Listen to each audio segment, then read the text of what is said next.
Well students, हम कर रहे हैं एडमिशन चैप्टर अकाउंटेंसी का, ठीक है। और अकाउंटेंसी के इस एडमिशन चैप्टर में हमने सैक्रिफाइसिंग रेशियो और new profit sharing ratio 2 topic हम कर चुके हैं। आज हम अपने तीसरे टॉपिक पर आए हैं और तीसरा जो टॉपिक है हमारा वो टॉपिक है वो टॉपिक है अकाउंटिंग ट्रीटमेंट ऑफ गुडविल। क्या मतलब है accounting treatment of goodwill? Accounting treatment of goodwill हमारा टॉपिक है eight the time of admission of a new partner, यानी जब पार्टनर का नया एडमिशन होता है उस समय गुडविल की क्या ट्रीटमेंट की जाती है। कुछ इसी के जैसा एक टॉपिक हम पिछले प्रीवियस चैप्टर नंबर 2 में भी कर चुके हैं। ये टॉपिक उससे थोड़ा सा डिफर है, देखते हैं कैसे। देखिए, जब भी कभी एडमिशन होता है तो उसमें कई कंडीशन लगती हैं गुडविल को ट्रीट करने की, और जो पहली कंडीशन है हमारे पास वो पहली कंडीशन है that goodwill is paid by the incoming partner privately. और अगर कभी भी इस तरह हो कि पार्टनर के द्वारा गुडविल प्राइवेटली यानी out of the firm paid की गई हो तो उसकी एंट्री फर्म के अंदर नहीं आती, और इसका सिंपल सॉल्यूशन होगा that no journal entry is required in the books of accounts in business. Business की जो बुक्स हैं उसमें कोई जनरल एंट्री नहीं आएगी। तो मैं एक बार वापस रिपीट करता हूँ इस स्लाइड को। हमारा आज का टॉपिक है accounting treatment of goodwill at the time of partner. कई कंडीशंस होंगी। पहली कंडीशन है when goodwill is paid privately, and if goodwill is paid privately then there is no need to enter any journal entry. Okay, now move to slide 2, and in this slide let's have a concept of why we need a treatment of goodwill. So ये देखते हैं। एक अपना fictitious example लेते हैं कि हमारे पास दो पार्टनर हैं ए और बी जिन्होंने बिजनेस शुरू किया है 2001 में। अब ए और बी को बिजनेस करते हुए 2010 तक का समय हो जाता है, और in the year 2010 they admitted a partner C, यानी कि ए बी ने बिजनेस शुरू किया था 2001 में, और अब 2010 में उन्होंने सी को नए पार्टनर के रूप में एक्सेप्ट किया। अब एक बात देखिए, 2001 से 2010 तक के बीच में समय कितना हो चुका है? 10 ईयर्स। इस 10 ईयर्स में बिजनेस किसने चलाया है? बिजनेस चलाया टोटली ए और बी ने।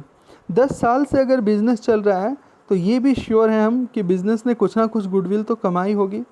अब मेरा क्वेश्चन ये है कि 2010 के बाद पार्टनर हो जाएंगे 3, 1 ए बी एंड सी, और इन तीनों का पार्टिसिपेशन होगा गुडविल में। गुडविल में इनका शेयर बनता है तीनों का। लेकिन क्वेश्चन ये है, क्या इस गुडविल के शेयर को पाने के लिए सी ने कोई मेहनत की है? The simple answer is no. Why? Because 2010 से पहले बिजनेस के अंदर सी था ही नहीं। तो जितने भी पिछले 10 सालों में मेहनत की गई है इस गुडविल को पाने के लिए, वो पूरी की पूरी मेहनत किसने की है? ए और बी ने। लेकिन क्योंकि अब सी नया पार्टनर है तो सी का शेयर बनता है गुडविल में, लेकिन इस शेयर के लिए सी ने कोई भी कंट्रीब्यूशन नहीं दिया हुआ। ठीक है, तो एक बार वापस से समझते हैं कि जो पुराने पार्टनर्स की मेहनत है गुडविल की, नया पार्टनर अगर आ जाएगा तो उसका इसमें शेयर बनता होगा, लेकिन उसमें का कुछ भी कंट्रीब्यूशन नहीं है इस गुडविल के अमाउंट में। तो इस गुडविल के अमाउंट को, लेट्स सपोज ये पोर्शन है जो हम सी को देंगे, इस गुडविल के इस पोर्शन को, इस अमाउंट को पाने के लिए सी को कुछ भी फ्री में नहीं मिलेगा। सी को कंपनसेशन पे करना पड़ेगा ए और बी पुराने पार्टनर्स को, क्योंकि अब सी भी इंजॉय कर रहा है गुडविल में अपना शेयर। और इस कंपनसेशन को पे कौन करेगा? सी पे करेगा। किसको पे करेगा? ओल्ड पार्टनर्स को। और ये जो हमारा टॉपिक है accounting treatment of goodwill at the time of admission of new partner, इसमें ये जो अकाउंटिंग ट्रीटमेंट कही जा रही है, ये अकाउंटिंग ट्रीटमेंट टोटल ही ये टॉपिक है इस कंपनसेशन से जुड़ा हुआ। जो पिछला पॉइंट हमने देखा कि ये कंपनसेशन अब हमें देखना कितने तरीके से पे किया जा सकता है। जो पहला पॉइंट था उस पॉइंट में ये कंपनसेशन ये कंपनसेशन फर्म के बाहर प्राइवेटली पे किया जा रहा था, इसलिए इसकी कोई जनरल एंट्री रिक्वायर्ड नहीं थी। अब हम केस 2 पर चलते हैं कि ये कंपनसेशन सी कैसे पे करेगा। वेल, अगर सी नया पार्टनर ये कंपनसेशन पे करता है इन कैश, और incoming partner bring his share of goodwill in cash, तो उसकी क्या एंट्री होगी, इसकी जनरल एंट्री हमें करनी पड़ेगी। देखिए जो गुडविल का पैसा सी लेकर आया है उसे हम जानते हैं प्रीमियम फॉर गुडविल के नाम से। बिजनेस के अंदर कैश आया है इसलिए कैश का अमाउंट होगा debit, debit what comes in, तो cash account debit to premium for goodwill account. किसके नाम से पैसा आया है, प्रीमियम, गुडविल के प्रीमियम के नाम से पैसा आया है। इनकम हुई है एक एक्स्ट्रा बिजनेस को, इसलिए debit all expenses and losses, credit all income and gain. अब ये जो कंपनसेशन की इनकम है ये किस में जाएगी, ये जाएगी ओल्ड पार्टनर्स में।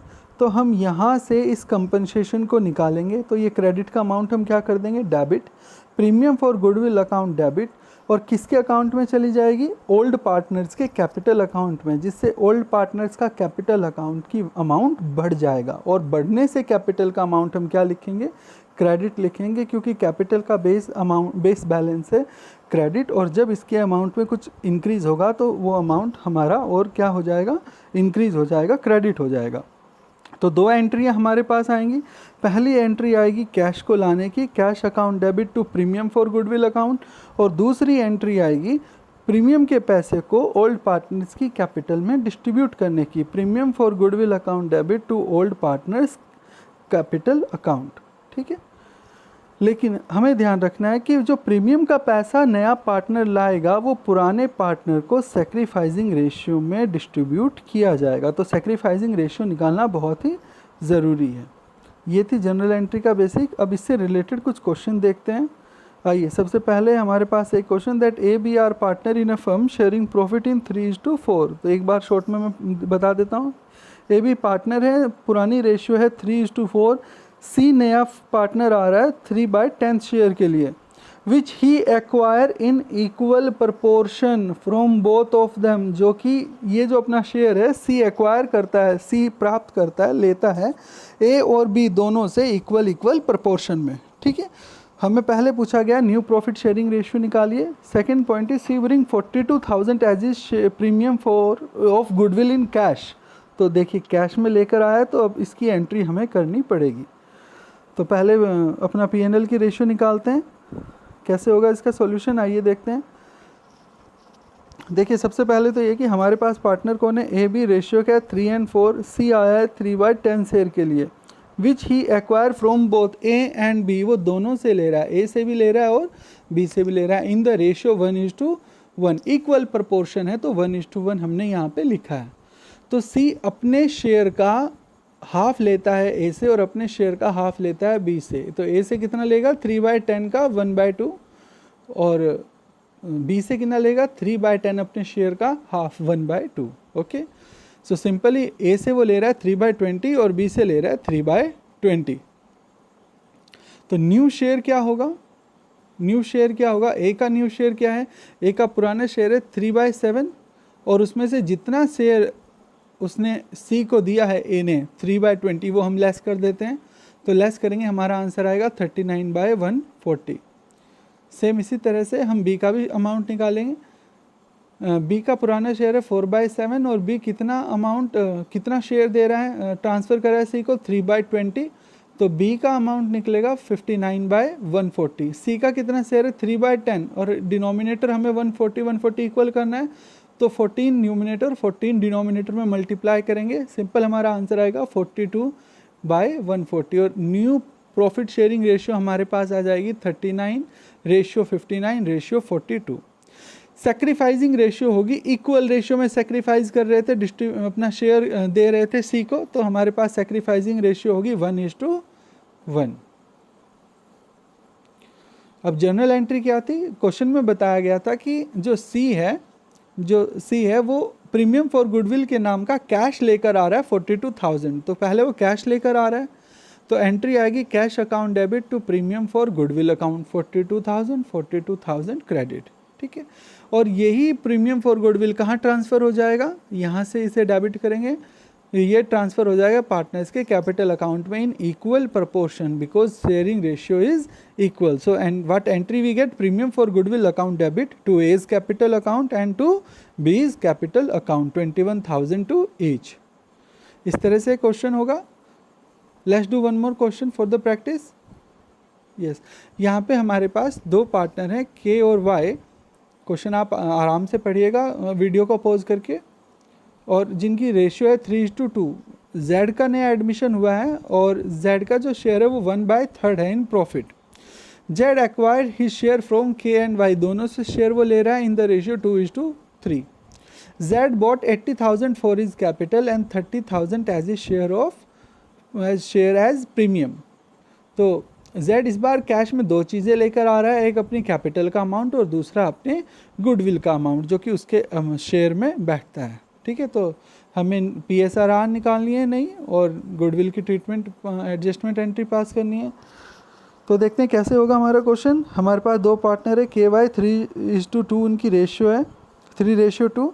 जेड 1/3 शेयर के लिए आया जो कि वो के और वाई दोनों से ही गेन करता है in ratio 2:1। It's simple means कि जेड अपने शेयर 1/3 का 2/5 इस रेशियो में लेता है के से, यानी कि के से कितना वो अमाउंट शेयर ले रहा है 2/15, और जेड से वो अपने शेयर 1/3 का क्या रेशियो ले रहा है इंटू 3/5, 3/5 आ जाएगा। ठीक है, तो वाई से कितना लेगा जेड 3/15। तो यहाँ पर के कितना अमाउंट अपना शेयर ट्रांसफ़र कर रहा है जेड को 2/15, और वाई कितना ट्रांसफ़र कर रहा है 3/15। तो नया शेयर क्या होगा, न्यू शेयर होगा के का old share minus the sacrifice one. Old share is 3/5 and sacrifice share is 2/15. Simply we get 7/15 new share of K, and likewise we calculate the new share of Y 3/15. The share of Z is 1/3, and to make the denominator equal we multiply it by 5/5. Simply we get 5/15. So the new ratio we get 7:3:5. Now what is given in question that will bring Z brings his cash, Z bring cash for his share of capital and his share of goodwill. So cash जब business में आया तो cash account debit to premium for goodwill 30,000 and to Z's capital account 80,000. This entry we have to pass, and then this amount of premium for goodwill is to be transferred to the old partner's capital account in the sacrifice ratio. What is the sacrifice ratio? The sacrifice ratio is the ratio in which old partners are sacrificing their share to the new incoming partner, new admitted partner. So the sacrificing ratio is 2:3. The amount of premium for goodwill in the question is given as 30,000, and this 30,000 we have to divide in 2:3, which is the sacrifice ratio. So the general entry which we get is premium for goodwill account debit to K's capital account to Y's capital account. Hope you will understand.